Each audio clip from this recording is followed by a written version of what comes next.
आप सभी का हमारे YouTube चैनल पर जिसका नाम है सौरभ क्लासेस।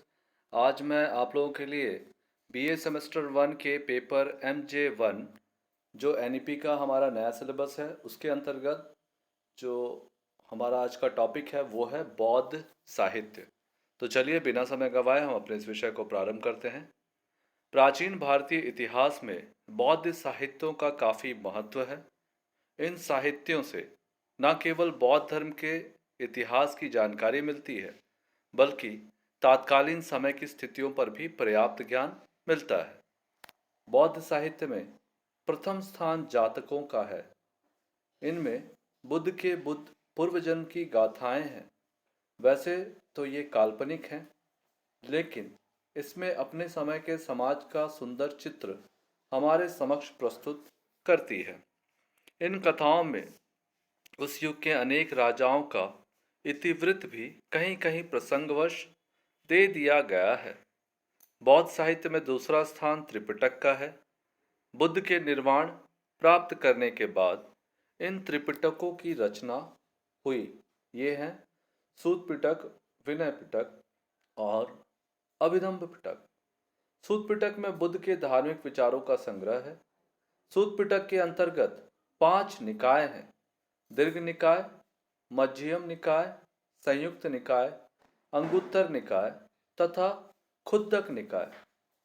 विनय पिटक में बौद्ध मठ के नियमों का उल्लेख है जिसका पालन प्रत्येक बौद्ध भिक्षुक के लिए आवश्यक था। इसके 3 भाग हैं: सूत, विभाग, खंदक और परिवार। जबकि अभिधम्म पिटक में बौद्ध धर्म का दार्शनिक विवेचन और आध्यात्म चिंतन सम्मिलित है। इसके अंतर्गत 7 ग्रंथ हैं: धम्म संगनी, विभंग, धातु कथा, पुल पंजति, कथा वस्तु, यमक और पठान। इन त्रिपिटकों पर जो भाष्य व टीकाएं विविध आचार्यों ने लिखी, उनमें अनेक प्राचीन आख्यानों व इतिवृत्त का भी समावेश है। विशेषतया बुद्ध घोष द्वारा रचित टीका काफी महत्वपूर्ण है। बौद्ध साहित्य में तीसरा सबसे महत्वपूर्ण ग्रंथ दीपवंश और महावंश है। ये दोनों यद्यपि ऐतिहासिक ग्रंथ हैं, लेकिन इससे लंका के प्राचीन क्रमबद्ध इतिहास का पता चलता है।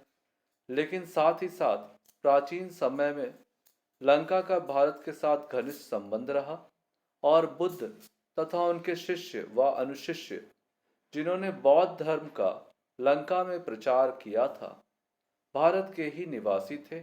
अतः इन ग्रंथों से भारतीय इतिहास की बहुत सी महत्वपूर्ण बातें उल्लिखित हैं।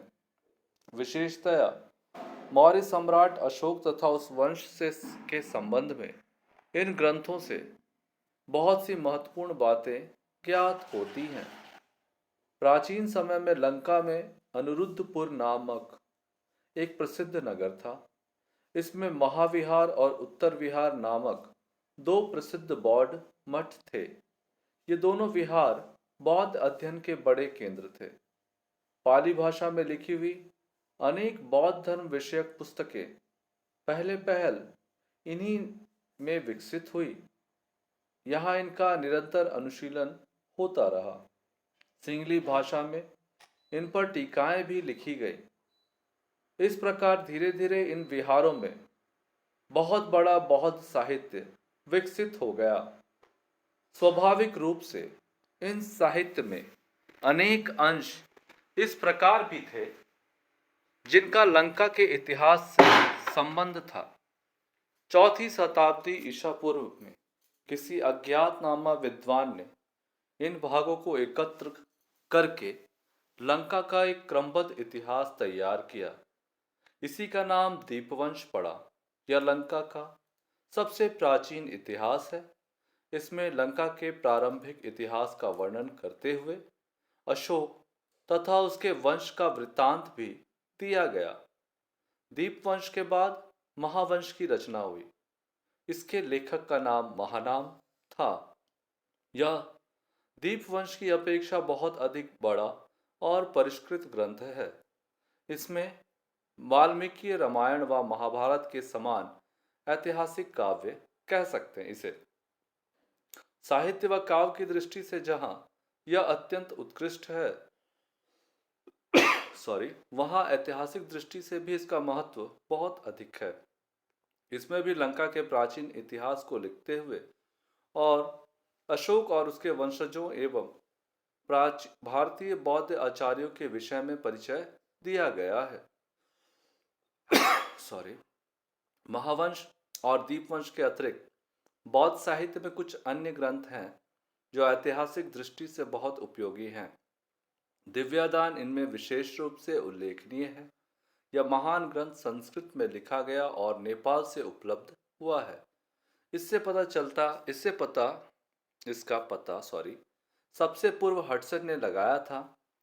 इसके लेखक का नाम अब तक ज्ञात नहीं हो सका है। इसे 3री सदी ईसा पूर्व में रचित माना जाता है। दिव्यादान बहुत ही उत्कृष्ट, सरल व सुललित संस्कृत भाषा में लिखा गया है। साहित्यिक शैली की दृष्टि से यह ग्रंथ अपूर्व है। इसमें बहुत सी प्राचीन बौद्ध कथाएं संग्रहित है, जिनमें से अनेक का संबंध भारत के प्राचीन राजाओं के साथ है। विशेषतया दिव्यदान के अंतर्गत अशोकवदान व कुनालवादान में मौर्य युग की ऐतिहासिक अनुश्रुति बहुत शुद्ध रूप में सुरक्षित है।